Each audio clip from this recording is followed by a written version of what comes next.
शुक्लाम्बरधरं विष्णुं शशिवर्णं चतुर्भुजं प्रसन्नवदनं ध्यायेत् सर्वविघ्नोपशान्तये।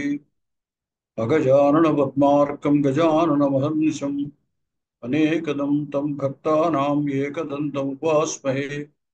वागीशाद्या सुमनसः सर्वार्थानाम् उपक्रमे यन्नत्वा कृतकृत्याश्रुस्तन्नमामि गजाननं। शारदा शारदां भोजवदना वदनाम्बुजे सर्वदा सर्वदा अस्माकं सन्निधिः सन्निधिं क्रियात्। गुरुर्ब्रह्मा गुरुर्विष्णु गुरुर्देवो महेश्वरः गुरुः साक्षात् परब्रह्म तस्मै श्री गुरवे नमः। ఇంతకు ముందు క్లాసులో మీకు ధాతువులను నాలుగు గణాల్లో వర్తమాన కాలం, భూతకాలం చెప్పడం జరిగింది. భవిష్యత్ కాలంలో రెండు రకాలుగా ఉంటూ ఉంటాయి. ధాతువులన్నీ కూడా మొత్తం స్థూలంగా రెండు రకాలుగా విభాగం చేశారు. అంటే 2000 ధాతువుల్ని 10 సమూహాలుగా విభాగం చేయడం ఒకటి. అది వికరణ ప్రత్యయము. అంటే మనం చెప్పుకున్నటువంటి వర్తమాన కాలం లట్టు, అలాగే భూతకాలంలో లంగు, తర్వాత ఇంకా చెప్పుకోవలసింది ఒకటి రెండు ఉన్నాయి. వాటిల్లో లోటు, తర్వాత విధిలింగు. ఈ నాలుగిట్లోనూ ఈ వికరణ ప్రత్యయం యొక్క తేడా ఉంటుంది. అందుచేత ఆ దశ వికరణి ఈ దశ గణంలోను అంటే 10 గణాల్లోనూ ఒక్కొక్క గణానికి ఒక్కొక్క రకమైనటువంటి వికరణ ప్రత్యయాన్ని చెప్పడము, దాని వల్ల కలిగే మార్పులు అవి చెప్పడం జరిగింది అనమాట. అలాగే మొత్తం ధాతువులన్నిటినీ సేట్ ధాతువులు, అనిట్ ధాతువులు అని రెండు రకాల విభాగం ఉన్నది. అంటే కొన్ని ధాతువులకి ఆ ఆర్ధధాతుక ప్రత్యయం అని అంటారు. ఆ ప్రత్యయం ఉన్నప్పుడు దానికి ఇడాగమం రావటము, కొన్నిటికి రాకపోవటం. ముఖ్యంగా ఇప్పుడు మనం భవిష్యత్ కాలంలో భవిష్యతి భవిష్యత భవిష్యంతి, గమిష్యతి గమిష్యత గమిష్యంతి ఇత్యాదుల్లో ఆ ఇడాగమం వస్తుంది. ఇడాగమం రావడం చేత ఇష్య అనేది భవిష్యత్ కాలానికి గుర్తు అనమాట. ఇప్పుడు భవిష్యత్తులో భూధాతువు అవతల కాలార్థక ప్రత్యయం తీ ప్రత్యయము, మధ్యలో భవిష్యత్ కాలాన్ని సూచించేది స్య అని ప్రత్యయం వస్తుంది. ఈ స్యాకి ఇడాగమం రావడం వల్ల ఇష్య అని, అందువల్ల అది భవిష్యతి అని, గమిష్యతి అని, పఠిష్యతి, లేఖిష్యతి, చరిష్యతి, చెలిష్యతి ఈ విధంగా రూపాలు అవుతాయి భవిష్యత్ కాలంలో. దాన్ని మనం గుర్తుపట్టడం ఈ విధంగా ఆ ఇష్య అనే దాన్ని బట్టి ఇది భవిష్యత్ కాలము అని గుర్తుపట్టచ్చు. అయితే ఈ సేట్ ధాతువుల్లో ఇష్య కనపడుతుంది. సేట్ అంటే స ఇట్ అంటే ఇటా సహిత సేట్ అంటే ఇడాగమముతో కూడినది అని అర్థం. అనిట్ అంటే నవిద్యతే ఇట్ యస్య సహ అనిట్ అంటే ఇడాగమము లేనిది అని అర్థం. ఇడాగమం ఉన్నది, ఇడాగమం లేనిది. ఈ పఠిష్యతి, లేఖిష్యతి, గమిష్యతి, భవిష్య ఇత్యాదుల్లో ఇడాగమం కనబడుతుంది. కాబట్టి అది సేట్ అని అంటాం. మిగతా ధాతువుల్లో ఆ ఇడాగమం కనబడదు, కానీ స్యా ఉంటుంది. ఈ స్యా అక్కడ ఉండేటువంటి హల్లుల యొక్క అంటే ధాతువులో ఆ చివర ఉండే హల్లుల యొక్క కలయిక చేత రకరకాల మార్పులు కూడా కనపడుతూ ఉంటాయి. అంటే సకార యకారంలో స్యా అని కొన్ని చోట్ల ఉండొచ్చు, కొన్ని చోట్ల క్ష ఉండొచ్చు. ఇట్లా చిన్న చిన్న మార్పులు జరుగుతాయి. కానీ ఇకారం ఉండదన్నమాట. ఆ ఇకారం ఉంటే సేట్ అని, ఇకారం లేకపోతే అనిట్ అని అనుకోవచ్చు. ఈ ప్రత్యయాలు మాత్రం కాలార్థక ప్రత్యయాలు తిపుత సజి సిప్తస్తా వస్మస్ వాటిల్లో తేడా అయ్యే ఉండదు. ఇప్పుడు మీకు చూపిస్తున్నాను అది. ఆ,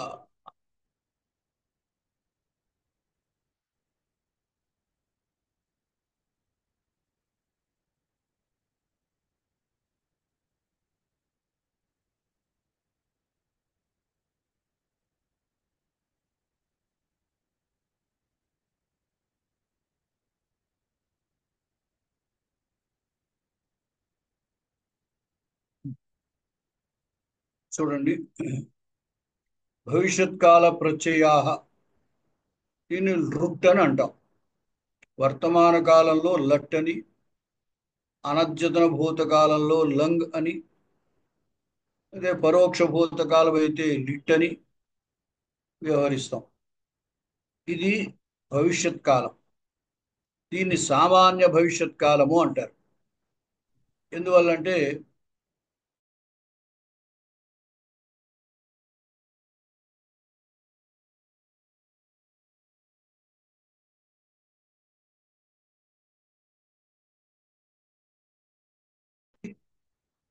వర్తమాన కాలం ఉంటుంది,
సరే రికార్డింగ్ మళ్ళీ స్టార్ట్ చేయండి.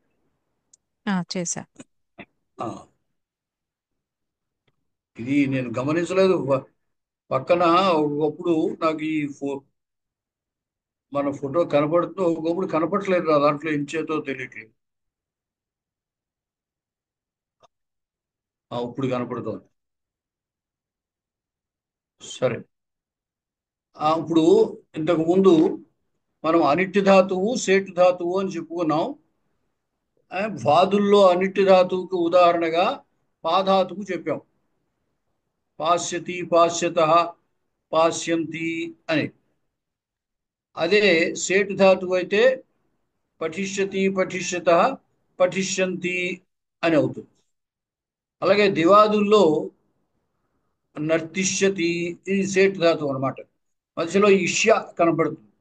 నర్తిష్యతి, నర్తిష్యత, నర్తిష్యంతి, నర్తిష్యసి, నర్తిష్యత, నర్తిష్యథ, నర్తిష్యామి, నర్తిష్యావ, నర్తిష్యామ. అదే అనిటి ధాతువు పుషపుష్టౌ, పుష్ అనే ధాతువు అంటే పోషించడము లేదా పుష్టి కలగడము అని. మనకి ఏదైనా ఆహారం బలాన్ని కలగజేస్తుంది అనుకోండి, అది పుష్యతి అనమాట. ఈ పుష్ ధాతువుకి, ఇది అనిటి ధాతువు కాబట్టి మధ్యలో స్యా వచ్చింది. స్యా వచ్చాక ఆ పుష్, ఆ షకారము యువతల స్యాలో సకారము కలవడం వల్ల అది క్షకారంగా మారింది అనమాట. సరే, ధాతువుకి పుష్లో ఉన్న ఉకారాన్ని గుణం. ఈ ధాతువుల్లో ఉపధ అని అంటారు. ఉపధ అంటే ఏమిటంటే చివరి వర్ణానికి వెనకాల వర్ణం. చివరి వర్ణము పుష్ అనే ధాతువు ఉందనుకోండి, చివరి వర్ణము షకారం, దానికి వెనకాల ఉన్న వర్ణము ఉకారం. ఆ ఉకారము ఇకారం కాని ఉకారం కాని అక్కడ ఉంటే రస్వాలు, ఇకారం కాని ఉకారం కాని. అలాగే అరుకారము అంటాం, అరుకారం కాని హ్రస్వం ఉన్నట్టయితే దానికి గుణం వస్తూ ఉంటుంది అనమాట. అంచేది ఇప్పుడు పైన నర్తిష్యతి దగ్గర చూడండి, నృత్తు ధాతు అది. ఆ నృత్తులో చివరి తకారానికి వెనకాల ఉన్నది రుకారం. ఆ రుకారానికి గుణము అర్ అనేది వచ్చి నర్త్ అయిందనమాట. నృత్ అనేది నర్త్ అయింది.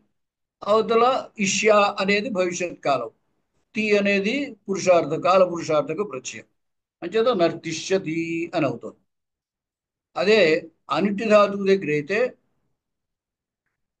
ఈ పుష్ ధాతు, ఈ పుషు ధాతువులో కూడా చివరి షకారం, దానికి వెనకాల ఉన్నది ఉకారం, ఆ ఉకారానికి గుణం ఓకారం, అంచేత పోష్ అయిందనమాట. భవిష్యత్ కాల ప్రత్యయం స్యా, తి అనేది కాల పురుషార్థక ప్రత్యయం. పోష్, స్యా, తి. ఈ ష్యా, పోషు, స్యా, ఈ షకారము అవతల సకారము, ఈ రెండు కలిసినప్పుడు క్ష్య అని అవుతుంది అనమాట. షకార అవతల సకారం, ఈ షకార సకారములు క్షకారంగా మారి అవతల యా అనేది ఎట్లా ఉంది, స్యాలో యకారం అనమాట. చేత పోక్ష్యతి అవుతుంది. పోక్ష్యతి, పోక్ష్యత, పోక్ష్యంతి, పోక్ష్యసి, పోక్ష్యథ, పోక్ష్యథ, పోక్ష్యామి, పోక్ష్యావహ, పోక్ష్యామః. ఈ విధంగా అన్నిటి ధాతువుల్లో మనం ద్వాదుల్లో చూస్తే పాస్యతి దగ్గర స్య అనే కనపడింది. అదే ఇక్కడ దివాదుల్లో ఇక్కడ ఏం కనపడుతోంది, క్ష్య అని కనపడుతుంది. అయితే దీన్ని మనం ఈ యా స్య అనే దాన్ని బట్టి గుర్తుపట్టాలి. స్య అనేది స్యాలాగా కనపడవచ్చు, ఇట్లాగా క్ష్య అని మార్పు చెంది కనపడచ్చు అనమాట. తర్వాత తుదాదిగణం. తుదాదిగణంలో తుద వ్యధనే అనే ధాతు, తుద్దు ధాతు. తుద్దు ధాతువుకి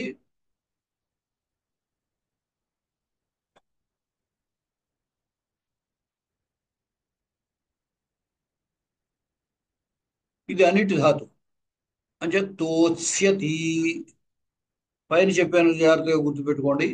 ఈ తుద్దు, తుద్దులో ఎలా ఉంది, చివరి దకారము, దాని వెనకాల ఉకారం, ఈ ఉకారానికి గుణం వచ్చిందనమాట. ఉకారానికి గుణం ఓకారం. తోద్, పైన పుష్లో ఉకారానికి గుణం ఓకారం పోష్, అలాగే తోద్.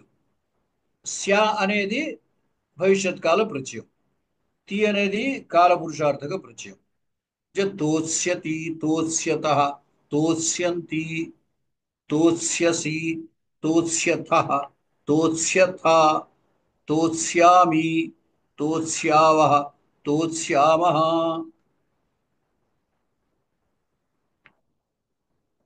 తర్వాత లిఖధాతు. ఈ లిఖధాతు కూడా లిఖ్ అని ఉంది కదా, ఖకారము చివరి వర్ణం, దాని వెనకాల ఇకారం, ఇకారానికి గుణం ఏకారం. లేఖ్, భవిష్యత్ కాల ప్రత్యయము స్య, ఇది సేటు ధాతువు కాబట్టి ఇష్య. లేఖ్ ఇష్య, తి కాల పురుషార్థక ప్రత్యయం తి. లేఖ్ ఇష్య తి, లేఖిష్యతి, లేఖిష్యతః, లేఖిష్యంతి, లేఖిష్యసి, లేఖిష్యథః, లేఖిష్యథా, లేఖిష్యామి, లేఖిష్యావః, లేఖిష్యామః. లేఖిష్యతి, లేఖిష్యతః, లేఖిష్యంతి, లేఖిష్యసి, లేఖిష్యథః, లేఖిష్యథ, లేఖిష్యామి, లేఖిష్యావః, లేఖిష్యామః. తర్వాత చురాదిగణం. మనం 4 గణాలు చెప్పుకుంటున్నాం. ద్వాదిగణం, దివాదిగణం, తుదాదిగణం, చురాదిగణం. ఈ చుడాదిగణంలో అనిట్ అనేది ఉండదు. చురాదిగణం ధాతువుల్లో అనిట్ అనేది ఉండదు. ఎందువల్లంటే చురాది ధాతువులన్నిటికీ మీకు వర్తమాన కాలంలో చెప్పాను. చురాది ధాతువులన్నిటికీ నిచ్ అనేటువంటి ప్రత్యయం వచ్చి దాని తర్వాత వర్తమాన కాల ప్రత్యయాలు అవి వస్తాయి. అంచేత చుర్రు అనేది ఆ నిచ్చు రావడం వల్ల అయా చేరుతుంది అని చెప్పాను, చోరయ అవుతుంది. అక్కడ చోరయతి వర్తమాన కాలం, అచోరయత్ భూతకాలం. భవిష్యత్ కాలంలో ఈ ఇష్యా ఉండడం వల్ల చోరయిష్యతి, చోరయిష్యతః, చోరయిష్యంతి, చోరయిష్యసి, చోరయిష్యథ, చోరయిష్యథ, చోరయిష్యామి, చోరయిష్యావహ, చోరయిష్యామః. ఇది గణధాతువు అనుకోండి, గణయిష్యతి, గణయిష్యతః, గణయిష్యంతి. కథ ధాతువు అనుకోండి, కథయిష్యతి, కథయిష్యతః, కథయిష్యంతి. ఆ విధంగా క్షురాది ధాతువుల్లో ఇంకా అన్ని సేటు ధాతువులే కానీ అన్నిటి ధాతువులు అని చెప్పుకోవాల్సిన అవసరం లేదన్నమాట. ఈ విధంగా భవిష్యత్ కాలాన్ని ముఖ్యంగా ప్రయోగాల్లో గుర్తుపట్టేటప్పుడు ఈ స్యా ఇష్య ఈ రెండింటిని బట్టి భవిష్యత్ కాలం గుర్తుపట్టచ్చు అన్నమాట. తర్వాత విద్యాధ్యర్థక లోట్ అని అంటాం. అంటే ఎవరినైనా మనం ఫలానా పని చెయ్యి, చదువు, ఇది తిను, అక్కడికి వెళ్ళు అని ఇలాగా ఆజ్ఞాపిస్తూ ఉంటాం. ఆ పని అతడు చేయవలసినది. లేదా ఒక్కొక్కప్పుడు ఆశీర్వదించడం, నీవు సుఖమవుగాక, శుభమవుగాక అని ఆశీర్వదిస్తూ ఉంటాం. లేదా దైవాన్ని మనం ప్రార్థిస్తూ ఉంటాం, ఆ భగవంతుడు ఇచ్చుగాక, రక్షించుగాక అని అంటూ ఉంటాం. ఇలాగా అలాగే గౌరవపూర్వకంగా ఎవరినైనా పిలుస్తూ ఉంటాం. దయచేయండి, ఆసనం అలంకరించండి, మా గృహాన్ని పావనం చేయండి అని చెప్తూ ఉంటాం కదా. ఏదైనా వాళ్ళని ఆ పని చేయమనే అర్థం. మన కుర్రాళ్ళు అయితే రే నువ్వు కూర్చో, వెళ్ళు, తిను అని అంటాం. పెద్దవారిని అయితే అది దయచేసి కూర్చోండి, ఇది స్వీకరించండి, ఇది తినండి అని కొంచెం మర్యాదగా చెబుతాం అన్నమాట. అలాగ చెప్పినా ఇలాగ చెప్పినా తాత్పర్యం ఏమిటి అంటే మనం చెప్పే పనిలో అతడు ప్రవర్తించడం, ఎదుటి వ్యక్తి మనం చెప్పే పనిలో ప్రవర్తించడం. ఇది ఎదురుగా ఉన్నవాడిని చెబితే మధ్యమ పురుషు అవుతుంది. ఎక్కడో ఉన్న వాళ్ళకి అంటే ఫలానా వాడు అని చెప్పడానికి లేదు అంచేది ఎవరైనా సరే ఈ పని చేయవలసింది అన్నాం అనుకోండి, అది కూడా ఈ లోట్ అని అంటారు. దీంట్లో ప్రయోగిస్తారు. ఒక్కొక్కప్పుడు మనని మనమే నేను ఇలా చేస్తాను అని అనుకుంటాం అనుకోండి, అటువంటి సందర్భంలో కూడా మనని మనమే నియమించుకోవడం, ఆజ్ఞాపించుకోవడం, అటువంటి సందర్భంలో కూడా. కాబట్టి ఈ లోటు ఎదుట వ్యక్తిని లేదా మరొకరిని ఒక దాని యందు ప్రవర్తింపజేయడం, అంటే మనం ఏమనుకుంటున్నామో దాని యందు ప్రవర్తింపజేయడం దానిలో వాడుతూ ఉంటారు అన్నమాట. ఎక్కువగా ఎదుటి వాడిని ఆజ్ఞాపించినప్పుడు లేదా పెద్దవారిని మనం ఆహ్వానించినప్పుడు, దైవాదులను ప్రార్థించినప్పుడు, ఈ విధంగా అలాగే ఎవరినైనా యాచన, ఇది కావాలి అది కావాలని అడుగుతాం, అది చేసినప్పుడు ఈ సందర్భాల్లో ఈ లోట్ అనే దాన్ని వాడుతుంటారు. దీని స్వరూపం ఎలా ఉంటుంది అంటే మొదట ధాతువు ఇక్కడ ఎదురుగా ఉన్నది చూడండి. విద్యార్థక ప్రత్యయా, ధాతువు వికరణ, తింగ్ ప్రత్యయ, అప్పుడు అది తింగంతంగా ఏర్పడుతుంది. ధాతువు అవతల తింగ్ ప్రత్యయము. తింగ్ ప్రత్యయం అంటే కాలార్థక ప్రత్యయాలు. తీత, అంతి, సీత, తామి, వహ, మహ, అది వర్తమాన కాలంలో.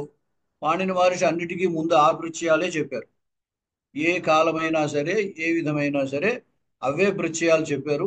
వాటికి రకరకాల మార్పులు, ఆదేశాలు, ఆగమాలు అట్లా మార్పులు చేశారు. అంటే తింగ్ ప్రత్యయము. మధ్యలో వికరణ ప్రత్యయం. ఇది వర్తమాన కాలంలో ఏ ప్రత్యయం అయితే ఉందో అదే ఇక్కడ కనపడుతుంది. అంచేత వర్తమాన కాలంలో వచ్చే వికరణ ప్రత్యయం ఉంటుంది, అలాగే తింగాది ప్రత్యయాలు ఉంటాయి. అయితే వర్తమాన కాలంలో కనపడే ప్రత్యయాలకి కొంత మార్పు ఉంటుంది ఇక్కడ. కాబట్టి ఆ మార్పును మనం ప్రత్యేకంగా ఇక్కడ తెలుసుకోవాలన్నమాట. కింద ప్రత్యయాలు ఇచ్చేవి చూడండి. ప్రథమ పురుష తు, తాత్ ఏకవచనం, తాం ద్వివచనం, అంతు బహువచనం. మనమైతే తీత, అంతి అని చెబుతున్నాం. స్క్రీన్ షేర్ అవ్వడం దా- లేదండి గురువు గారు. అమ్మా స్క్రీన్ లేదండి, షేర్ అవ్వడం. కనిపిస్తుందండి. అవుతుందండి, కనిపిస్తున్నాయిగా. కనిపిస్తుందా? మే- కనిపిస్తుంది గురుగారు, ఆ, స్క్రీన్ కనిపిస్తుంది. ప్రత్యేకంగా చెప్తున్నారు తూ తాం ఇక్కడ ఉంది అంటూ కదా అని. ప్రథమ పురుష చూడండి ఇక్కడ. నేను లేదు దాన్ని సెలెక్ట్ చేసి ప్రథమ పురుష సెలెక్ట్ చేశాను చూడండి. తూ తాత్ తాం అంతు. మామూలుగా వర్తమాన కాలంలో అయితే తీతహ అంతి అని అంటాం. అవి ఇక్కడ తూ తాత్ తాం అంతు. ఈ తూ తాత్ అనేది ఏకవచనంలోనే రెండు అనమాట. రెండు రకాల రూపాలు ఉంటాయి అన్నమాట. దాని గురించి తాత్ అనేది తర్వాత చెప్తాను ఎలా ఉంటుంది ఎందుకో. తర్వాత మధ్యమ పురుషులో హి తాత్ తమ్ తా. ఉత్తమ పురుషులో ఆని ఆవా ఆవా. ఆ విధంగా ఉంటాయి ప్రత్యయాలు. కింద ఉదాహరణ ఇస్తాను, దాన్ని బట్టి చూడండి ఒకసారి. పఠతు పఠతాత్. పఠ్ ధాతువు ఇది వాదుల్లోది కాబట్టి ఆ వికరణ ప్రత్యయం. వర్తమాన కాలంలో పట్టు ఆ తి పఠతి అని ఉంటుంది కదా. అలాగే ఇక్కడ కూడా పట్టు ఆ తీకి బదులుగా తూ ఉంటుంది. అంటే ఇకారానికి ఉకారం వచ్చింది అనమాట. పఠతు. సహా పఠతు అన్నాం అనుకోండి, అతడు చదువుగాక. ఏదో సహా గచ్చతు, అతడు వెళ్ళుగాక. అంటే ఎదుటివాడిని అయితే నువ్వు వెళ్ళు అంటాం. ఎక్కడో ఉన్నవాడిని కుదరదు కదా ఎదురుగా చెప్పినట్టుగా చెప్పడం. చేత అతడు వెళితే బాగుంటుంది, వెళ్ళుగాక అని అంటాం. చదువుగాక. సహా పఠతు అన్నమాట. తర్వాత ఈ తాత్. తాత్ అనేది ఆశీర్వర్థంలో వస్తుంది. అంటే ఎవరినైనా మనం ఆశీర్వదిస్తాం. వాళ్ళు వృద్ధి చెందుగాక అన్నాం. ఎదురుగుండా లేరు వాళ్ళు. అటువంటిప్పుడు ప్రథమ పురుష వాడతాం కాబట్టి అక్కడ తాత్ ఆశీర్వచనంలో. ఆశీస్సులో తాత్ ప్రత్యేకం అనమాట. ఆశీస్సు కాకపోతే మామూలుగా పఠతు. ఆజ్ఞ, ప్రార్థన, ఇతరమైనవన్నీ కూడా పఠతు అన్నట్టు. పఠతు పఠతాత్. అలాగే పఠతాం ఇద్దరు ద్వివచనం. పఠంతు చదువుగాక. సహా పఠతు తౌ పఠతాం తే పఠంతు. మధ్యమ పురుషులో పఠ మనం ఎక్కువ వాడేది ఈ మధ్యమ పురుష ఏకవచనం బహువచనం. అంటే ఎవరినైనా మనం ఎదుటివాడికి చెప్పేటప్పుడు సాధారణంగా ఆజ్ఞ అనేటువంటిది ఎదుటివాడికే చెప్తుంటాం. కాబట్టి త్వం పఠ, త్వం గచ్చ, త్వం పిబ, త్వం లిఖ అట్లా అన్నమాట. పఠతాత్ ఎదురుగా ఉన్న ఆశీస్సు. శుభం భవతాత్ అని అనుకోండి, నీకు శుభమవుగాక. అదే పఠతాత్. త్వం పఠతాత్ నువ్వు చదువుగాక. ద్వివచనంలో పఠత్తం మీరిద్దరు. యువాం పఠతం యూయం పఠత అని. ఇక్కడ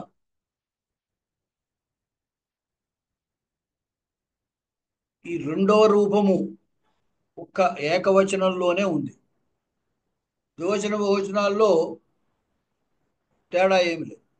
ఒక ఏకవచనంలోనే ప్రథమ పురుషులో పఠతు పఠతాత్ అని, మధ్యమ పురుషులో అలాగే పఠ పఠతాత్ అని ఉంది. మిగతా అప్పుడు అవి కూడా ఆశీర్వచనంలో వాడచ్చు అనమాట. ద్వివచనం బహువచనాల్లో ఇంకా ఈ తాత్తుతో సంబంధం ఏమీ లేదు.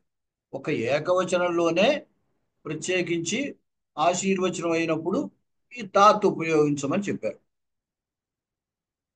తర్వాత ఉత్తమ పురుష పఠాని పఠావ పఠామా. అంటే ఈ ప్రత్యయాలు మనం గుర్తుపెట్టుకోవాలి. పఠతు పఠతాతు పఠతాం పఠంతు. పఠ పఠతాతు పఠతం పఠత. పఠాని పఠావ పఠామా. ఇక్కడ మధ్యమ పురుషులో పైన ఒక్కసారి చూడండి. మధ్యమ పురుషులో ప్రత్యయాలు చూపించినప్పుడు హి, తాత్, తమ్, త అని చూపించాం. ఆ హీని బ్రాకెట్లో పెట్టాం. అంటే అక్కడ ఆ ప్రత్యయము హి అనేది ఉన్నది, కానీ లోపించిపోతుంది. కొన్ని చోట్ల ఉంటుంది. ఎక్కడ లోపిస్తుందంటే వెనకాల ఆ ఉంటే ఈ హి అనే ప్రత్యయము లోపిస్తుంది. ఇప్పుడు ఇక్కడ పఠధాతు ఉందనుకోండి, దాని మీద ఈ హి ఉన్నప్పుడు ఆ హి లోపించిపోతుంది అన్నమాట. పఠ అనే అవుతుంది. అకారం లేకపోతే, అకారం ఉన్న చోట మధ్యమ పురుష ఏకవచనంలో ఈ హి అనే ప్రత్యయము లోపిస్తూ ఉంటుంది అనమాట. అంచేతనే పఠ, గచ్చ, లిఖ, పిబ అని వాడతాం.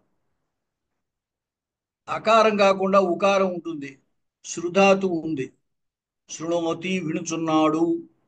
అప్పుడు శృణు, శృణుతాత్.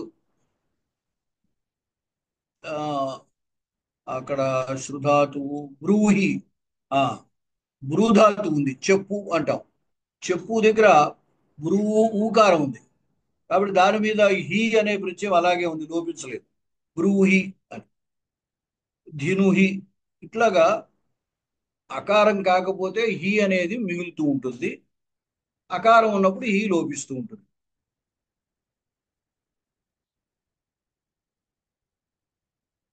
తర్వాత దివాదిగణం. దివాదిగణంలో ప్రత్యయాలు అవే. వికరణ ప్రత్యయము దివాదిగణంలో యా. లట్టు చూసుకుంటే తెలిసిపోతుంది. నృత్యతి, నృత్యత, నృత్యంతి అని ఉంది కదా. ఇక్కడ తూ తాత్, నృత్యతు, నృత్యతాత్, నృత్యతాం, నృత్యంతు. మధ్యమ పురుష నృత్య, నృత్యతాత్, నృత్యతం, నృత్యత. ఉత్తమ పురుష నృత్యాని, నృత్యావ, నృత్యామ. తర్వాత తుదాదిగణం.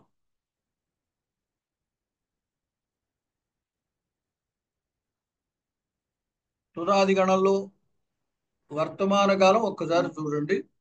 వర్తమాన కాలం ఏముంటుంది? తుదతి, తుదత, తుదంతి అని. అంటే తుదు ధాతువు ఆ అనేది వికరణ ప్రత్యయము, తి అనేది కాలపురుషార్థక ప్రత్యయం. అలాగే ఇక్కడ కూడా తుదు ధాతువు ఆ వికరణ ప్రత్యయము, ఈ విద్యాది విద్యాది అర్థక ప్రత్యయము తు తాత్ అనమాట. మంచిది. తుదతు, తుదతాత్, తుదతాం, తుదంతు, తుద, తుదతాత్, తుదతం, తుదత, తుదాని, తుదావ, తుదామ.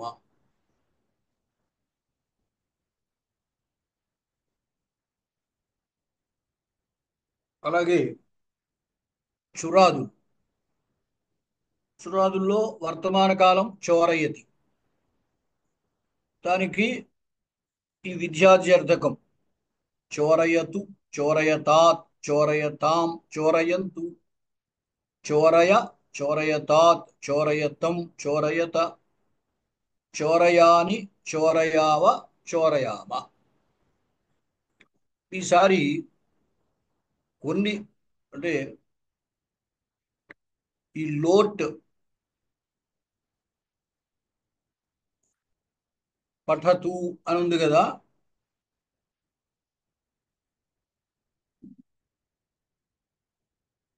ఎవరైనా ఇంకొక ధాతువుకి చెప్పండి. లిఖ అనే ధాతువుకి చెప్పండి. నేను చెప్తానండి గురువు గారు. చెప్పము. లిఖతు, లిఖతాం, లిఖతు, లిఖతాత్, లిఖతాం, లిఖంతు, లిఖ, లిఖత, లిఖతం, లిఖత, లిఖాని, లిఖావ, లిఖామ, లిఖామి, ఇంకొకళ్ళు లిఖామ. మరొకళ్ళు ఎవరైనా పిబ అనే ధాతువుకి చెప్పండి. పాధాతు. పాధాతువుకి ఉదయాన్ని చెప్తాను. చెప్పండి. పిబతు, పిబతాత్, పిబతాం, పిబంతు. పిబ, పిబతాత్, పిబతం, పిబత. పిబాని, పిబావ, పిబామ. తర్వాత ఉషారాణి గారు చెప్తాను. గచ్చ అనే కమ్ ధాతువు గచ్చతు చెప్పండి. గచ్చతు, గచ్చతాత్, గచ్చతాం, గచ్చంతు. గచ్చ, గచ్చతాత్, గచ్చతం, గచ్చత. గచ్చా గచ్చాని గచ్చావ గచ్చామ. ఇంకొకళ్ళు ఎవరైనా దృశ్య ధాతువు పశ్యతి అనే దానికి పశ్య అని చెప్పాలి. పశ్యతు. ఎవరు ఇంకా?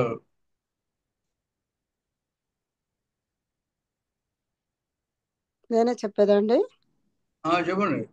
పశ్యతు, పశ్యతాత్, పశ్యతాం, పశ్యంతు, పశ్య, పశ్యత, పశ్యత్, పశ్యతాత్. పశ్యతం, పశ్యతం, పశ్యత, పశ్యాని, పశ్యావ, పశ్యామ. ఇప్పుడు మీ దగ్గర కొన్ని ధాతువులు ఉన్నాయి, ఆల్రెడీ ఇంతకు ముందే మీకు ఇవ్వడం జరిగింది. ఈ రకరకాల ఈ 4 రకాల గణాల్లోనూ నమూనా కొన్ని ధాతువులు ఇచ్చాం. అవునండి. ఆ ధాతువులకి మీరు ఈ ఈ లోట్ అంటాం దీన్ని, ఈ విద్యార్థక ప్రత్యయాలు చేర్చుకుని దీని దగ్గర పెట్టుకోండి. భూధాతువు అంటే వాదిగణంలో పఠతు పఠతాత్ ఆ విధంగా ఉంటాయి. దివాదిగణంలో నృత్యతు నృత్యతాత్ అని ఉంటాయి. ఏదో తుదాదిగణంలో తుదతు తుదతాత్ అని ఉంటాయి. ఆ విధంగా ఆ గణాన్ని బట్టి వర్తమాన కాలం చూస్తే తెలిసిపోతుంది. ఆ వర్తమాన కాలంలో ఉన్నదాన్ని బట్టి మధ్యలో వికరణ ప్రత్యయం ఆ ఉంటుందా యా ఉంటుందా అనేది తెలుస్తుంది. ఆ విధంగా ఈ ధాతువులకి మీరు ఆ రూపాలు తయారు చేసుకోవాలి. వాటిని ఒక చోట రాసుకోవాలి. రాసుకుంటే తెలుస్తుంది, లేకపోతే మళ్ళీ మర్చిపోతారు. మనకి వీటిని ప్రయోగంలో పెట్టుకోవడం అలవాటు చేసుకోవాలి. సరే, ఇంతకుముందు మీకు అజంత శబ్దముల్లో అజంత పుంలింగములు దాంట్లో ఏం చెప్పాము? అకారాంతాలు రామ, బాల ఇట్లాంటి శబ్దాలు చెప్పాం, అకారాంతాలు. అలాగే ఇకారాంతాల్లో హరి, గిరి, కవి, కపి ఇట్లాంటి శబ్దాలు ఇకారాంతాలు చెప్పాం. తర్వాత ఉకారాంతాల్లో శంభు, గురు, భాను, తరు మొదలగు శబ్దాలు చెప్పాం. రుకారాంతాల్లో ధాతృ, భ్రాతృ ధాతృ శబ్దము, అలాగే కొంచెం తేడా ఉన్నప్పటికీ పితృ శబ్దం, మాతృ శబ్దం ఇట్లాంటి రుకారాంత శబ్దాలు చెప్పాం. ఇప్పుడు ఓకారాంత శబ్దం, ఓకారాంత గోశబ్దం, అజంత గోశబ్ద. ఈ గోశబ్దము పుంలింగంలోనూ స్త్రీలింగంలోనూ ఒకలాగే ఉంటుంది. మనం తెలుగులో పుంలింగంలో ఎద్దు అని అంటాం, ఆవు అని అంటాం. ఒకే జాతి, అసలు అది ఒకే జాతి, స్త్రీ పురుష భేదం. దాన్ని పురుషుడు అని అనుకున్నప్పుడు ఎద్దు అని అంటాం, స్త్రీ వ్యక్తి అనుకున్నప్పుడు ఆవు అని అంటాం. అయితే శబ్దము ఇక్కడ మారింది తెలుగులో, ఎద్దని ఆవని. కానీ సంస్కృతంలో రెండింటినీ గో అనే శబ్దమే చెప్తుంది. అది గో జాతి. ఆ జాతిలో వ్యక్తి భేదం అన్నమాట, స్త్రీ వ్యక్తి పురుష వ్యక్తి. కాబట్టి పుంలింగంలోనూ స్త్రీలింగంలోనూ గోశబ్దం ఇక్కడ ఒకలాగే ఉంటుంది. ఇతరత్ర అయితే ఇప్పుడు బాల అనే శబ్దం ఉందనుకోండి, పురుషుడైతే బాలహ అంటున్నాం, స్త్రీ అయితే బాలా అంటున్నాం. కానీ ఇక్కడ ఆ తేడా లేదు. మనం ఆవుని చెప్పినా ఎద్దుని చెప్పినా అది పుంలింగంలో అలాగే ఉంటుంది, స్త్రీలింగంలోనూ అలాగే. అయితే మనం ఆంధ్ర భాషలో గోవు అంటే ఆవునే చెబుతాం, ఎద్దుని ఎక్కడ చెప్పం. సరే, ఇది ఇతర శబ్దముల కంటే కొంచెం మార్పుగా కనపడుతుంది. అంటే దీన్ని ప్రత్యేకంగా మనం అధ్యయనం చేయాలి. గౌహు, గావౌ, గావహ. గౌహు అంటే ఒక ఆవు, గావౌ 2 ఆవులు, గావహ 3 అంతకంటే ఎక్కువ. గౌహు, గావౌ, गावः द्वितीया विभक्ति, गाम गावौ गाः तृतीया, गवा गोभ्यां गोभिः चतुर्थी, गवे गोभ्यां गोभ्यः पंचमी, गोः गोभ्यां गोभ्यः षष्ठी, गोः गवोः गवां सप्तमी, गवि गवोः गोषु సంబోధనలో అయితే హే గౌ హే గావు హే గావ అక్కడేమే మార్పు ఏమి లేదు. గౌ గావౌ గావః గాం గావౌ గాః గవా గోభ్యాం గోభిః గవే గోభ్యాం గోభ్యః గోః గోభ్యాం గోభ్యః గోః గవోః గవాం గవి గవోః గోషు. ప్రత్యయాలు అవే. గో శబ్దానికి ఆ ప్రత్యయాల్ని చేర్చినప్పుడు అక్కడక్కడ కొన్ని కొన్ని మార్పులు వచ్చాయన్నమాట. మీకు మరుత్తు శబ్దం గుర్తుంటుంది. ఆ మరుత్తు శబ్దంలో స్ ఔ అహ అం ఔ అహ, అలాగే ఆ భ్యాం భిః ఏ భ్యాం భ్యః ఓ అహ భ్యాం భ్యః అహ ఓహ్ ఆం ఈ ఓహ్ సు అని అక్కడ ప్రత్యయాలు చెప్పాం. అవే ప్రత్యయాలు ఇక్కడ కూడా. అయితే ఆ ప్రత్యయము పరంగా ఉన్నప్పుడు చిన్న చిన్న మార్పులు వచ్చాయి. వాటిని మనం గ్రహించాలి. ఇప్పుడు గో శబ్దం కదా, గో శబ్దంలో తృతీయ దగ్గర నుండి చూడండి. తృతీయ దగ్గర నుండి ఏమిటంటే అచ్చు మొదలు కలిగిన ప్రత్యయాలు. ఆ తృతీయ ఏకవచనం ఆ, చతుర్థి ఏకవచనం ఏ, పంచమి ఏకవచనం అహ, షష్ఠి ఏకవచనం అహ, ద్వివచనం ఓహ్, బహువచనం ఆం, సప్తమి ఏకవచనం ఈ, ద్వివచనం ఓహ్. ఇవి అచ్చు మొదలు కలిగిన పరిచయాలు. వీటన్నిటిలోనూ ఆ ఎక్కువ చోట్ల గోకి గౌ అని అయింది. అంటే ఓకారానికి ఔ అనే ఆదేశం అన్నమాట. జతే గవ్వు ఆ గవా, గవ్వు ఏ గవే, అలాగే షష్ఠీ ద్వివచనం గవోహ్ అని ఉంది. అంటే గో ఓహ్ గవ్వు, గవ్వు ఓహ్ గవోహ్. అలాగే గవాం గో ఆం అవ్ ఆదేశం గవాం, గో ఈ అవాదేశం గవి, గో ఓహ్ అవాదేశం గవోహ్. ఇక పంచమి షష్ఠి ఏకవచనాల్లోనే గో అహ అంటే గోహ అయిపోయింది. ఇప్పుడు కూడా ఓకారానికి ఆకారం ఉంటే పూర్వరూపం వస్తూ ఉంటుంది జనరల్గా.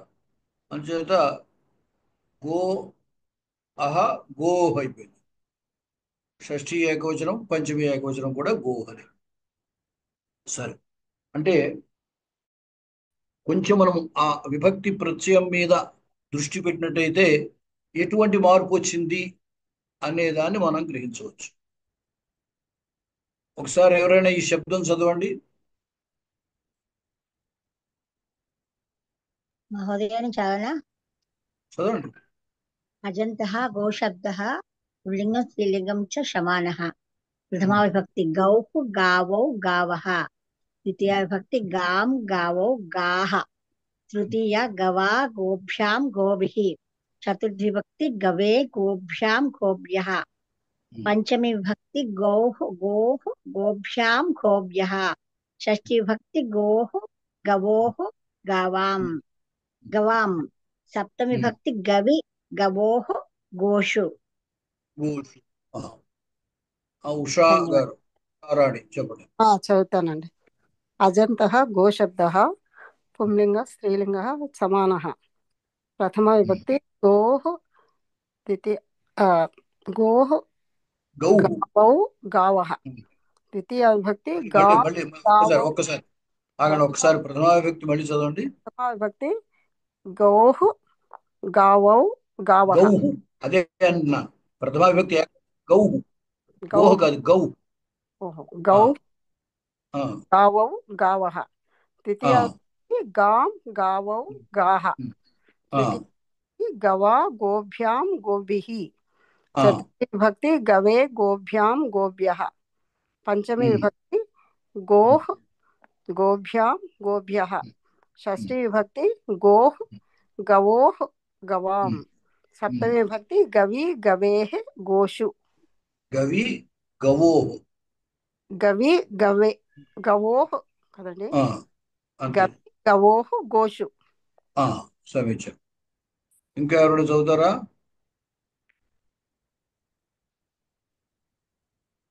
నేను చదువుతాను. ఆ, చదువు. అజంత శబ్దः పుల్లింగः స్త్రీ స్త్రీయాం చ సమానः. పుంసి అంటే అక్కడ పుంసి పుంలింగం, పుంసి అంటే పుంలింగే అని అర్థం. పుంసి స్త్రియాంచ సమాన. ప్రథమా విభక్తి గౌః గౌః గావై గావౌ గావః. ద్వితీయ విభక్తి గాం గావౌ గాః. తృతీయ విభక్తి గావా గోభ్యాం గవా గోభ్య గావా కాదు గవా. గవా గోభ్యాం గోభ్య గోభిః. ఆ, చతుర్థి విభక్తి గావే గోభ్యాం గవే గవే గోభ్య గవే గవే. గవే గవే ఆ, గవే గోభ్యాం గోభ్యః. ఆ, చతుర్థి విభక్తి గోః గోభ్యాం గోభ్యః. ఆ, పంచమి పంచమి పంచమి చెప్పేది మీరు. పంచమి ఆ, గోః ఆ, గోభ్యాం ఆ, గోభ్యః. షష్ఠి విభక్తి ఆ, గోః గవోః గవాం గవోః ఆ, గవాం. సప్తమి విభక్తి ఆ, గవి గవోః గోషు. ఆ. తర్వాత ఇంకొకళ్ళు ఎవరు?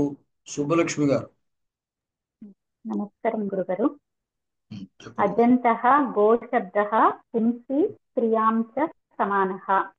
ఉమ్, గౌః గావౌ గావः గాం ఉమ్, గావౌ గాః ఉమ్, గవా గోభ్యాం గోభిః ఉమ్, గవే ఉమ్, గోభ్యాం గోభ్యः గోః ఉమ్, గోభ్యాం గోభ్యः గోః ఉమ్, గవోః గవాం ఉమ్, గవి ఉమ్, గవోః గోషు. ఉమ్, ఉమ్.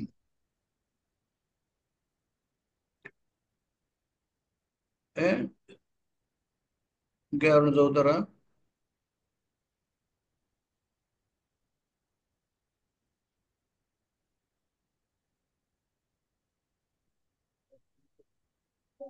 నేను చదువుతాను సార్.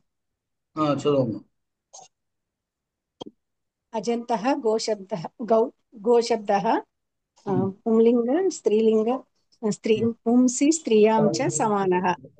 ఆ, ప్రథమ గౌః గావౌ ఉమ్, గావः. ఆ, ద్వితీయ గాం గావౌ గాః. ఉమ్, తృతీయ ఆ, గవా ఆ, గోభ్యాం ఆ, గోభిః. ఉమ్, చతుర్థి గవే గోభ్యాం ఉమ్, గోభ్యः.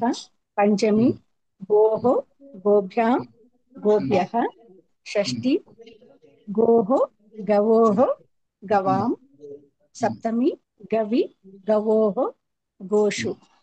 ఉమ్. ఇది స్త్రీలింగం పుల్లింగం రెండు ఇలాగే ఉంటాయి అనుకుంటా. అది ఆ, మనం అంతే, రెండు ఓలాగా ఉంటాయి. దాన్ని బట్టి అది పుంలింగమా స్త్రీలింగమా అని తెలుసుకోవాలా.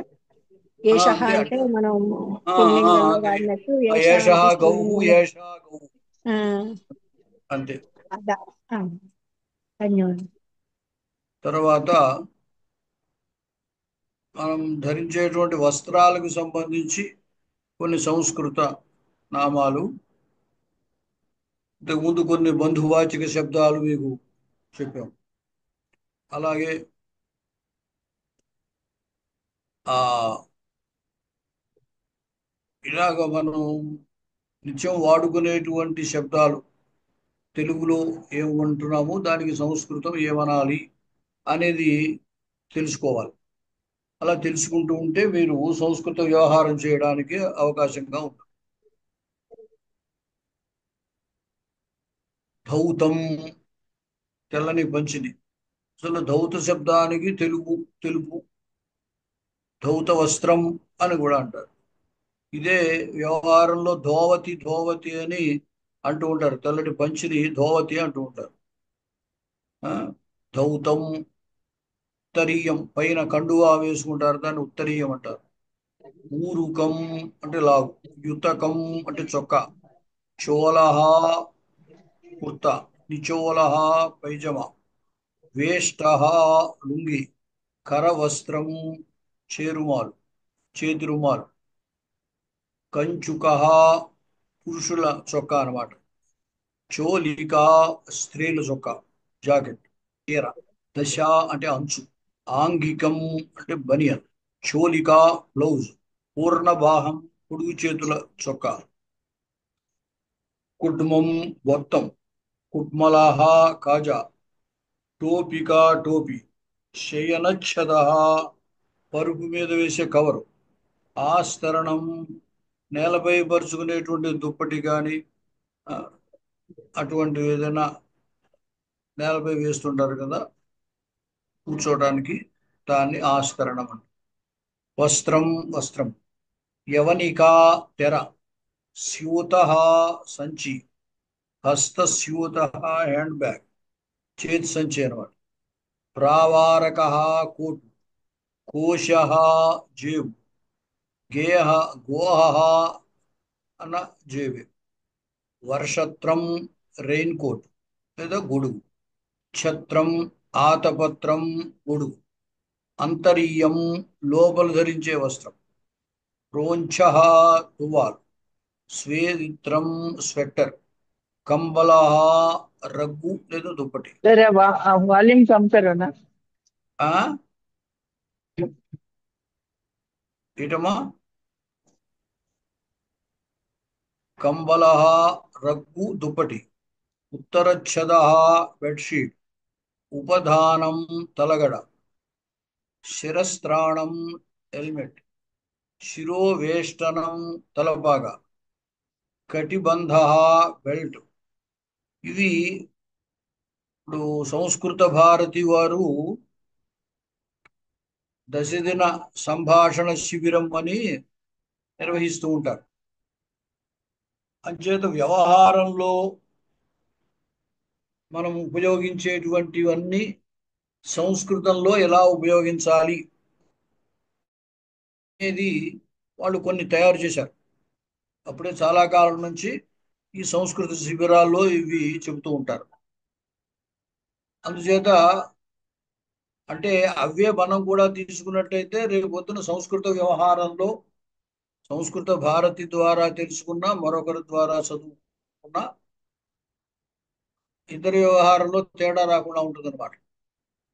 ఎందువల్లంటే ప్రాచీన కాలంలో వీటన్నిటి యొక్క వ్యవహారము, లేకపోతే ఇన్ని రకములైనటువంటి వస్త్రాలు అన్ని రకాలు లేకపోవచ్చు. అందుచేత వాటికి సంబంధించినటువంటి పదాలు మనకి ప్రాచీన సాహిత్యంలో దొరకవు. అంచేత ఏం చేశారంటే యథా అవకాశంగా ప్రాచీనమైన వాటిల్లో ఉన్నవి కొన్నిటిని తీసుకున్నారు, కొన్నిటిని మనం ఉపయోగిస్తున్నటువంటి దాన్ని దృష్టిలో పెట్టుకుని తయారు చేశారనమాట. ఆయా కొన్ని ధాతువులు లేదా కొన్ని శబ్దాలు తీసుకుని వాటిని తయారు చేశారనమాట. అంచేత ఇవి అవే శబ్దాలని మనం కూడా వాడినట్టయితే రేపొద్దున ఇద్దరు వ్యవహారంలో తేడా ఉండదు అనమాట. అంటే సంస్కృత భారతి ద్వారా నేర్చుకున్న వాళ్ళు కానీ మరొకలా నేర్చుకున్న వాళ్ళు కానీ వ్యవహారంలో తేడా రాకుండా ఉంటుంది అనమాట. అందుకోసమని మేము చెప్పేటువంటివి ఈ పదాలు అవి వాళ్ళు చెప్పినటువంటి వాటి నుండి తీసుకుని చెప్పడం జరుగుతుంది. ఇంకా ఇతరత్రా కూడా ఉపయోగిస్తే ఉపయోగించుకోవచ్చు. అది తర్వాత వర్ణవాచకము అంటే రంగులు చెప్పేటువంటి, శ్వేత తెలుపు, రక్త ఎరుపు. సాధారణంగా ఒక్కొక్క పదం చెబుతున్నాము. తెలుపుని చెప్పే శబ్దములు ఇంకా చాలా ఉంటాయి, అలాగే ఎరుపుని చెప్పే శబ్దాలు కూడా ఇంకా ఉంటాయి. నీలహ నీలము లేదా నలుపు, కాలహ నలుపు, పీత పసుపుపచ్చ, హరిత ఆకుపచ్చ, చిత్ర చిత్రవర్ణము అంటే అనేక రకాల వర్ణముల యొక్క కలయిక. కొన్ని పైన చెప్పినటువంటి పదాలని ఉపయోగిస్తూ ఉదాహరణకి కొన్ని వాక్యాలు ఇక్కడ ఇచ్చాము. ఇలాగే మీరు కూడా మీకు పరిచయం ఉన్నటువంటి శబ్దాలను ఉపయోగిస్తూ వాక్యాలు, ఈ పైన చెప్పినటువంటి వాక్యాలు రాసుకోవాలి. ఇంతకుముందు బంధువాచక శబ్దాలు ఇవి కొన్ని చెప్పడం జరిగింది. వాటి గురించి కూడా మీరు వాక్యాలు రాయాలి. ఒక 10 వాక్యాలు రాసి మీకు దీంట్లో పెడుతూ ఉండండి. బాలకస్య ఊరుకం రక్తం అంటే అతడు ధరించినటువంటి ఆ లాగు ఎరుపు రంగులో ఉందన్నమాట. తస్య యుతకం శ్వేతం, చొక్కాము తెల్లగా ఉన్నది. యుతకస్య ఏకం కుట్వం నాస్తి, ఆ చొక్కాకు ఓ బొత్తం లేదు. కమలాయా శాటి హరిత, ఆమె కమల అనేటువంటి ఆమె ధరించిన ఆ చీర పచ్చని వస్త్రం, ఆకుపచ్చ అనమాట.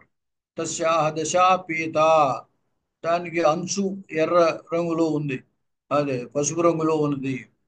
సా పీతాం చోలికాం ధారయతి, ఆమె ఆ పసుపు రంగు ఆ వస్త్రాన్ని ధరించింది. ప్రసాదస్య వేష్ట శ్వేత, ప్రసాద్ అనేటువంటి అతడు ధరించిన లుంగి తెల్లనిది. తస్య దశ రక్త, దాని అంచు ఎర్రగా ఉన్నది, ఎరుపు. మమ గృహే హరితం ఆస్తరణం అస్తి, మా ఇంట్లో ఆ నేల మీద పరుచుకునేటువంటిది ఒకటి అయితే రంగు, అది హరితం పచ్చనిది. గవాక్షస్య యవనిక చిత్రవర్ణ, గవాక్షం అంటే కిటికీ, కిటికీకి ఉన్నటువంటి తెర చిత్రవర్ణ రంగురంగులతో ఉంది. మమ పిత శ్వేతం ధౌతం ధారయతి, మా తండ్రి తెల్లని పంచి ధరిస్తాడు. తస్య దశ నీల, దాని అంచు నీలం రంగులో ఉంది. మమ మాత శ్వేతం ప్రౌంచం ఉపయునక్తి, మా అమ్మ తెల్లని తువ్వాలు ఉపయోగిస్తుంది. శీతకాలే కంబళ అతీవ ఆవశ్యక, చలికాలంలో కంబళి చాలా అవసరమైంది. మమ అగ్రజాయా హస్తస్యూత నూతన, మా అక్క ఉపయోగించేటువంటి హ్యాండ్ బ్యాగ్ కొత్తది అని ఇలాగా చెప్పచ్చు. ఏమిటండి పద్మా అయ్యగారు, ఏమిటి? ఇది చోళికాం ధారయతి అని ఉంది కదా, ధారయతి దౌతం ధారయతి అని, ధరతి అని వస్తుందండి, ధారయతి అని వస్తుందా రెండు అనొచ్చు అండి?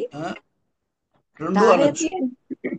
ధరింపజేయడం అన్న అలా కాదు, ఇది కాదా? చురాది ధాతు చెప్తా. చురాది ధాతుతో ఉన్నది వాడితే ధారయతి అని అవుతుంది అనమాట. ధరించడానికి, ధరింప చేయడానికి ధరించడానికి కూడా ధరింప చేయడానికి కూడా ధారయతి అని వాడచ్చు. అది మామూలుగా అయితే అంటే ధ్రువ ధాతు, ఇది ధ్రువ ధాతువు కాకుండా ధత్తే అని అనుకోండి, ధరించడము అని కూడా అప్పుడు ధత్తే అనొచ్చు అనమాట. అది వేరు. అస్తు, సరే, ధన్యవాదాలు. ఇంకెవరు? ఉషారాణి గారు ఎవరు? గురువుగారు ఇక్కడ గవాక్షస్య యవనిక చిత్రవర్ణ అన్నారు కదండి. గవాక్షం అంటే కిటికీ అనా? మరి కిటికీ. వాతాయనం అని విన్నానండి పేరు. వాతాయనం కూడా, వాతాయనం అనొచ్చు. వాతాయనము గవాక్షం రెండు. ఓకే. ఇది వరకు కిటికీలు గోవు కన్ను ఆకారంలో ఉండేవి, అంటే డైమండ్ లాగా ఇలాగా ఉండేవి కిటికీలు పూర్వకాలం. అంటే అసలు అంటే అప్పటికి ఇంకా ఈ ఊసలు అవి ఏమి పెట్టకుండా ఉట్టి ఇటుకలతోటే ఆ డైమండ్ ఆకారంలో ఖాళీలు వచ్చేటట్టుగా పెట్టేవారు. అందువల్ల ఆ గవాక్షం అనే పేరు అందుకు వచ్చింది దానికి. అంటే ముందు పెద్ద పెద్ద ఇండ్లు ఉండి పైన గవాక్షాలు ఉండి పక్కన గోడలకి కిటికీలు ఉండేవి కదండి. అవునవును, పైన రూఫ్ కి ఉండేది గవాక్షం అనేది మన ఇండ్లలో. రూఫ్ ని గవాక్షం అన్నారు. అది గవాక్షం అనేవాళ్ళు.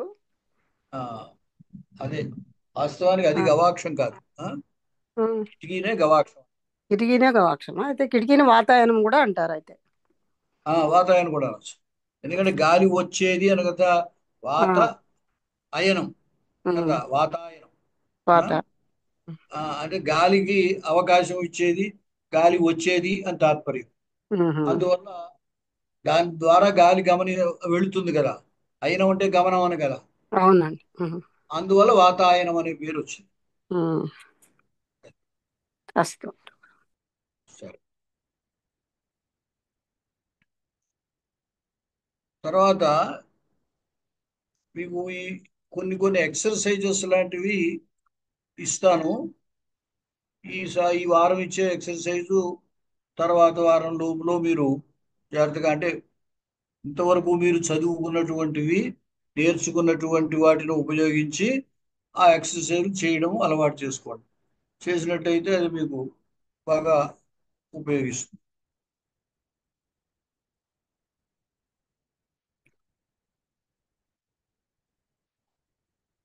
భవిష్యత్ కాలాన్ని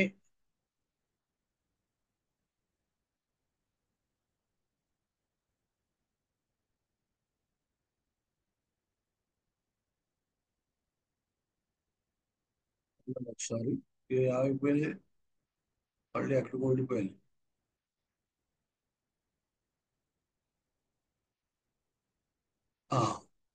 వెళ్ళిపోలేదు, ఉండలేదు.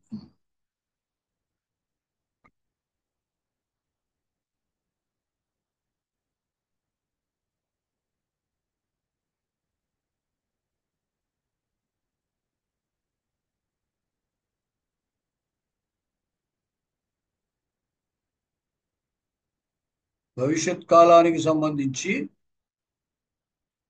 కొన్ని ధాతువులకి, ఇంతకుముందు మీరు కొన్ని ధాతువులు చూసి ఉండొచ్చు. ఆ ధాతువులకి సంబంధించి రూపాలు చెప్పడం, లేదా ఆ లోటుకి సంబంధించినటువంటి రూపాలు చెప్పడానికి ప్రయత్నం చేయడం, అది చేసినట్లయితే అభ్యాసాని కోసం.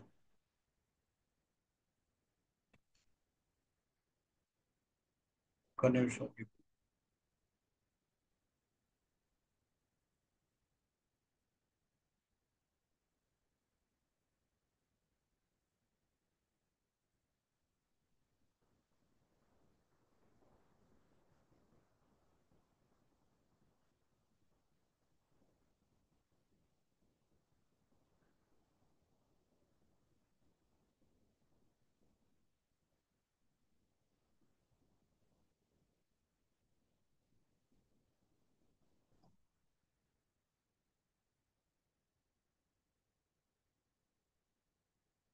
ఒకసారి ఒక ఫైల్ మీకు చూపిస్తాను. దాంట్లో ఇప్పుడు నేర్చుకున్నటువంటి లోట్,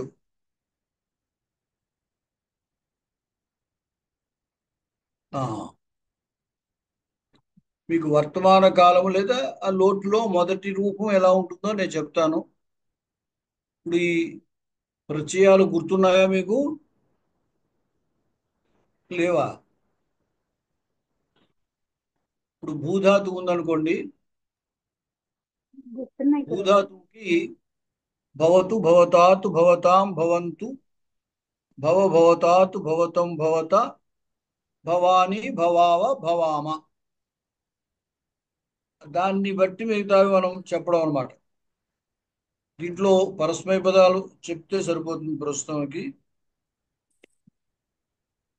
ఒక పని చేస్తాను.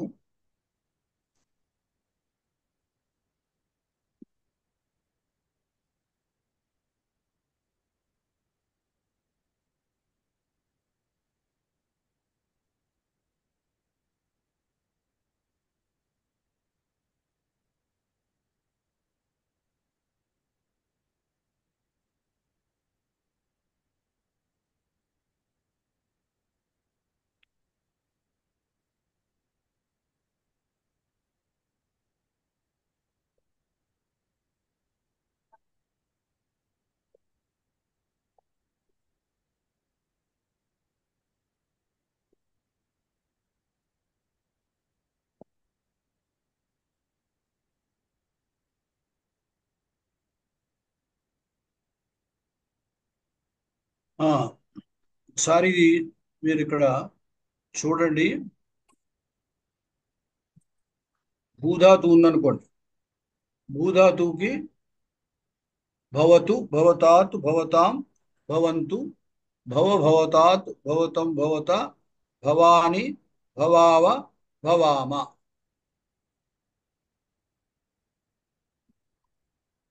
దీంట్లో పరస్మైబద్ధ ధాతువులు చెప్పచ్చు మీరు. ఆత్మనేపదం మీకు ఇంకా చెప్పలేదు కాబట్టి ఈ పరస్మైబద్ధ ధాతువులు అంటే మీ దగ్గర లిస్టు ఉందో లేదో కొన్ని ఇక్కడ ఇచ్చినటువంటివి చూసి మీరు చెప్పడానికి ప్రయత్నం చేయండి.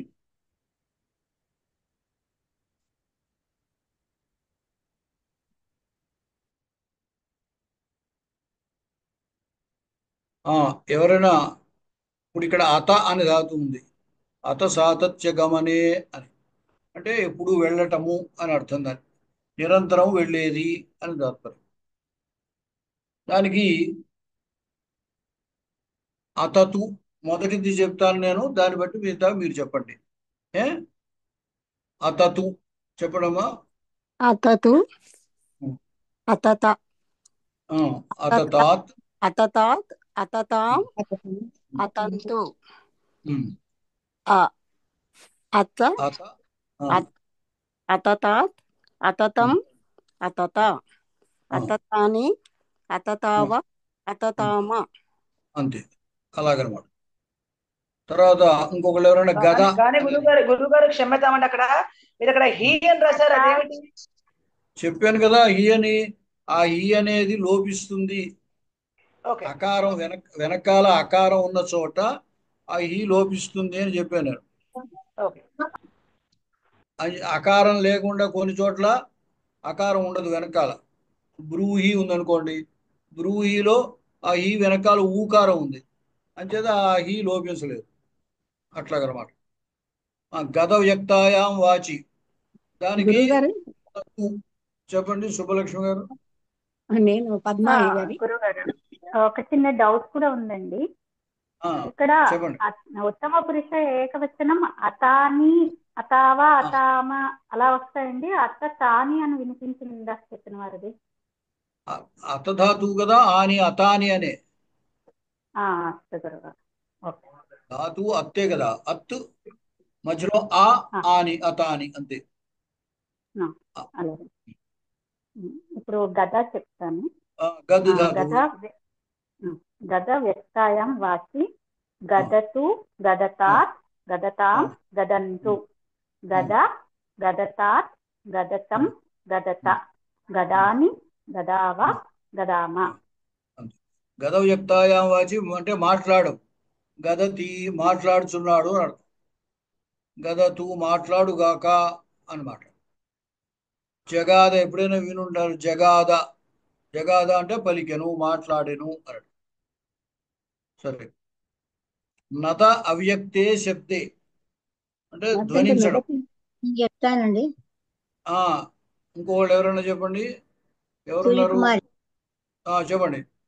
నదతు నదతు నద నదతు నదతాత్ నదతాం నదంతు నదంతు నద నదతాత్ నదతం నదత నదాని నదావ నదామ. నద అంటే ఏంటండి? నద వ్యక్తాయాం. నద అవ్యక్తే శబ్దే కదా, అంటే ధ్వనించడం. నాదము అంటాం కదా, శంఖనాదము. ఆ నాదం అంటే శబ్దం వ్యక్తం కాదు కదా, కేవలం ధ్వని వస్తుంది. కానీ మనం మాట్లాడినప్పుడు వచ్చినట్టుగా వర్ణాలు వ్యక్తంగా రావు కదా అక్కడ. అటువంటి దానికి నదతి అంటారు అనమాట. వీణ నదతి, వీణ మోగుతోంది. మనం తెలుగులో అయితే మోగడం, అయితే ఘంటానాదము అన్నాం. అంటే గంట కొట్టినప్పుడు ధ్వని వస్తుంది. అది నాదమే కానీ వ్యక్తమైన శబ్దం కాదు, అవ్యక్తం అన్నమాట. అక్షరాలు వ్యక్తం కాదు కదా అక్కడ. తర్వాత నాదం అంటే నా రావాలి కదా, నదా అని వస్తే మరి అనా వచ్చింది కదా. అనా పలకూడదు, నాయే. ధాతువులో నా ఉంటుంది కానీ మనం ప్రయోగంలో అనా ఉండదు, నాయే. తవరకు తాత నాయ. అయితే నదతు నదతాత్ నదతాం అలా చదవాలి. నేను ఆనాతో చదివాను. అనా చదివారా? తప్పు చదివాను. మళ్ళీ చెప్తాను.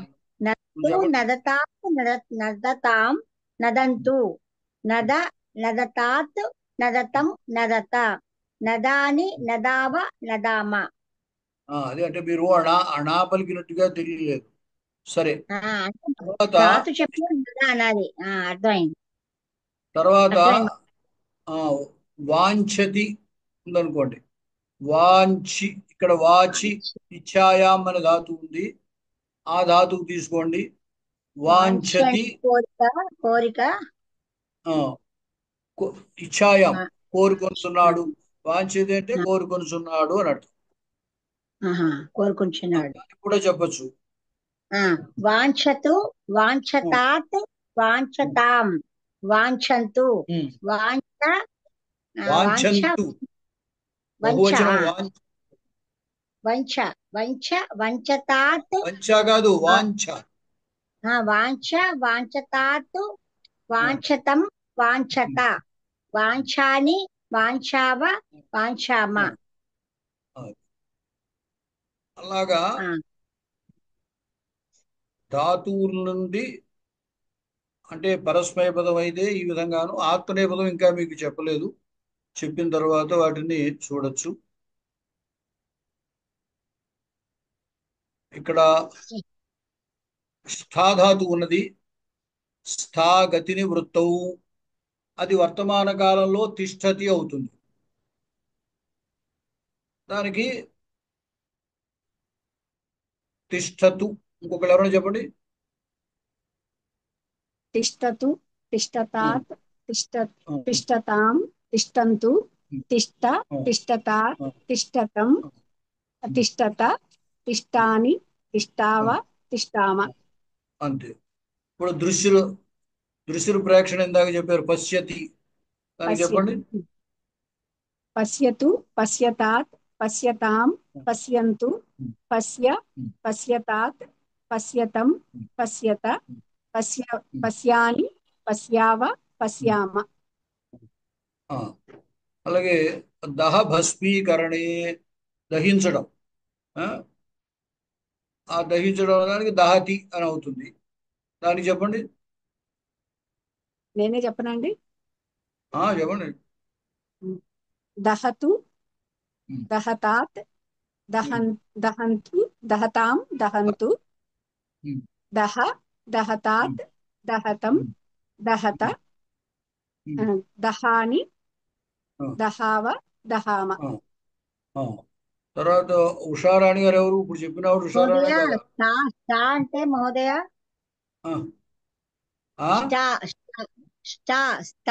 గతి నిర్వృత్తి అన్నారు కదా. అవును, స్థాధాతువు. అవును, స్థా అనే ధాతువు. ఆ స్థాధాతువు పాణిని మహర్షి స్థా అని చెప్పారు. ఆ స్థాధాతువులో మార్పు వచ్చి స్థా. ఈ స్థాకే తిష్ట ఆదేశం వస్తుంది. అంచేత స్థాధాతువు వర్తమాన కాలంలో తిష్టతి అని ఉంటుంది. తిష్టతు అలా వస్తుంది. ఒరిజినల్ గా ధాతువు యొక్క ఉపదేశం మొట్టమొదటి చెప్పిన ఉపదేశమునకు ప్రయోగంలో ఉన్నదానికి కొంచెం తేడాలు ఉంటాయి. అలాగే దృశ్యులు ప్రేక్షణే ధాతువు ఉంది. దృశ్యులు ధాతువుకి పశ్య అనే ఆదేశం వస్తుంది. అంచేత పశ్యతి పశ్యత పశ్యంతి అవుతుంది. అలాగే పాధాతువుకి పిబ ఆదేశం వస్తుంది. అందువల్ల పిబతి పిబత పిబంతి అని ఉంటుంది. ఘ్రాధాతువు విన్నారో లేదో, ఘ్రా గంధోపానే గంధోపాదానే. గంధోపాదానము అంటే వాసన చూడడం. దీనికి జిఘ్ర ఆదేశం వస్తుంది. జిఘ్రతి అవుతుంది. దీనికి లోటు చెప్పండి.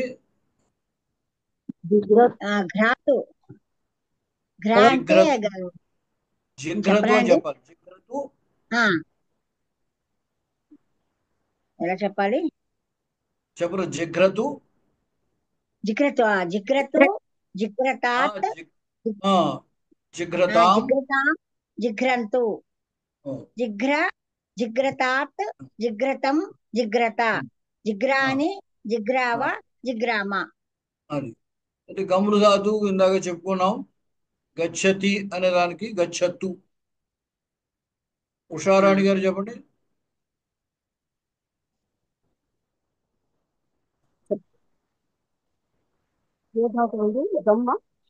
గచ్చతు గమ్ ధాతు. గచ్చతు గచ్చ గచ్చత గచ్చత గచ్చత గచ్చ గచ్చావ గచ్చామ. అది మీది మరి నాకు సరిగ్గా వినపట్లేదు, ఇంకొకసారి చెప్పండి. గచ్చతు మళ్ళీ చెప్పండి. చెప్తున్నా. గచ్చతు గచ్చతాత్ గచ్చతాం గచ్చంతు. గచ్చ గచ్చతాత్ గచ్చత గచ్చత గచ్చాని గచ్చావ గచ్చామ. తర్వాత ఖాదృభక్షణే ఖాదతు చెప్పండి.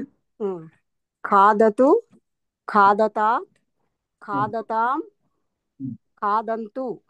ఖాద ఖాదతాత్ ఖాదతం ఖాదత. ఖాదాని ఖాదావ ఖాదామ. పఠధాతువుకి పఠతు పఠతు పఠతాత్ పఠతాం పఠంతు. పఠ పఠతాత్ పఠతం పఠత. పఠాని పఠావ పఠామ పఠామ. పఠామ. చలకంపనే చలతు చలతు చలతాత్ చలతాం చలంతు. చలంతు చలంతు. చల చలతాత్ చలతం చలత. చలాని చలావ చలామ. అలాగే పత్రుగతవు పతతు పతతు పతతు పతతాత్ పతతాం పతంతు. పత పతతాత్ పతతం పతత. పతాని పతావ పతామ. సూర్యకుమార్ గారు చెప్పండి. నయతు నయతు నీ ధాతువు నీ నయతు. నయతు నయతాత్ నయతాం నయంతు. నయ నయతాత్ నయతం నయత. నయాని నయావ నయాము. నయతు అంటే తీసుకువెళ్ళుగాక అని అర్థం. నయతి తీసుకువెళ్ళుచున్నాడు అని అర్థం. నీ ప్రాపడే అనే ధాతు. తర్వాత జీ జయే జయతు. ఇప్పుడు ఇక్కడ చల్లని ఉంది కదా, చల్ అంటే కంపెనీ అన్నారు కదా. చలనం చెలించడం చలనం. మనం చలతి అంటే వెళ్ళుచున్నాడు అనే అర్థం కూడా చెబుతున్నాం. చలగతం ఆ అర్థం కూడా ఉంది. సరే నీంగ్ అంటే నీంగ్ జయతు నీంగ్ అనాతో నీంగ్ అని ఉంది కదా. జయతు చెప్పండి. ఏం చెప్పాలండి? జయతు జీ జయ అనే ధాతు. జయించుట జయతు జయతాత్ జయతాం జయంతు. జయ జయతాత్ జయతం జయత. జయాని జయావ జయామ. వహ ప్రాపణే వహతి. వహతు వహతాత్ వహతాం వహంతు. వహ వహతాత్ వహతం వహత. వహాని వహావ వహామ. వృషు వర్షనే వర్షించడం వర్షతి. మహోదయ నీకు తెలియలేదు నాకు. మీకు తెలియకలేదు నేను చెప్పింది చెప్పండి. వర్షతు చెప్పండి. నేను చెప్పింది చెప్పండి. వర్షతు నేను చెప్పనా? వర్షతు వర్షతాత్ వర్షతాం వర్షంతు. వర్ష వర్షతాత్ వర్షతం వర్షత. వర్షాని వర్షావ వర్షామ. సరే ఆగండి. ఇంకా సుబ్బలక్ష్మి గారు చెప్పండి. మహోదయ నాకు నీంగ్ అంటే తెలియలేదు మహోదయ. ఏమిటి తెలియదు? నీంగ్ నీంగ్. అవును అక్కడ ధాతు ఉంది కదమ్మా, నీ ధాతు అది. అవును అలా ఉంటుంది అది. నేను చెప్పాను కదా, పాణిని చెప్పిన ఒరిజినల్ ధాతువుకి మనం వాడేటువంటి ప్రయోగంలో ఉన్న దానికి తేడా ఉంటుంది అని చెప్పా. అవును అది ఏమొస్తున్నది?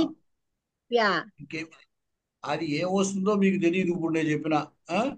అచేత నీ అనే ధాతు నీ అనే ధాతువుకే నయతి అవుతోంది. నీ ధాతువుకు నయతి, జీ ధాతువుకి జయతి. ధాతువు ఉపదేశం అంటారా? భారతదేశంలో నీ అనే ధాతు, దానికి అనేక రకాలైన కారణాలు ఉన్నాయి అలా చెప్పడానికి. అంతే, అది ఇప్పుడు మీకు తెలియదు, వ్యాకరణం చదువుకుంటే కదా.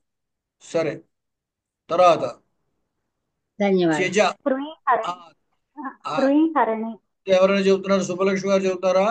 పృహరణే ధాతు హరతి, హరతు, హరతు, హరతాత్, హరతాం, హరంతు, హర, హరతాత్, హరతం, హరత, హరాణి, హరావ, హరామ. త్యజ, హానౌ. త్యజతు, త్యజతు, త్యజతు, త్యజతాత్, త్యజతు, త్యజతాత్, త్యజతాం, త్యజంతు, త్యజ, త్యజతం, త్యజ, త్యజతాత్, త్యజతం, త్యజత, త్యజాని, త్యజావ, త్యజామ. అలాగే డుపచుష్పాకే అనే ధాతు పచ్ ధాతు అన్నమాట. పచతు, పచతు, పచతాత్, పచతాం, పచంతు, పచ, పచతత్, పచతాం, పచతం, పచత, పచాని, పచావ, పచామ. అలాగే క్రీడ్రు విహారే క్రీడతి, క్రీడతు అని చెప్పు. క్రీడతు, క్రీడతు, క్రీడతాత్, క్రీడతాం, క్రీడంతు, క్రీడ, క్రీడతత్, క్రీడతాత్, క్రీడతం, క్రీడత, క్రీడాని, క్రీడావ, క్రీడామ. క్రీడామ అన్నమాట.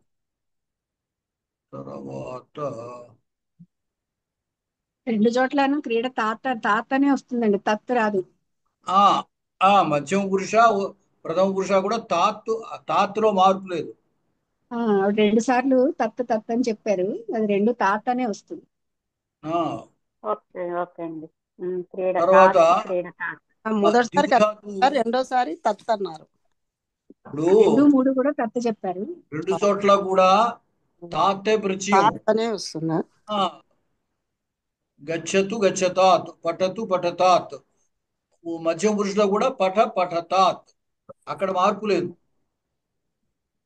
సరే, తర్వాత దివాది గణంలో దివ్యతి ఉంది. దివు క్రీడాదిషు ధాతువు, దివ్యతు దివ్యతాత్ అని చెప్పాలి.